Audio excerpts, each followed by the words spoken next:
ও বাইরে ভাই দেখেন, রিজিকের মালিক হচ্ছে একমাত্র আল্লাহ তাআলা। দেখেন গ্রামে দেখেন বট জাল দিয়ে কিভাবে দেখেন আল্লাহু আকবার। মাছ মারে, দেখেন কতগুলো মাছ। আসলে কেউ রিজিক নিয়ে কখনো চিন্তা করবে না, রিজিকের মালিক হচ্ছে একমাত্র আল্লাহ তাআলা। দেখবেন রিজিক এমনি এমনি মিলে যাবে, আপনি শুধু উচিত নয়। আর রিজিকের মালিক হচ্ছে একমাত্র আল্লাহ তাআলা।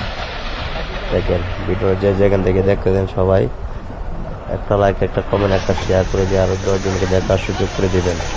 আর আরো এরকম ভিডিও পেতে আপনারা সবসময় আমার ইনবক্সে চলে আসবেন।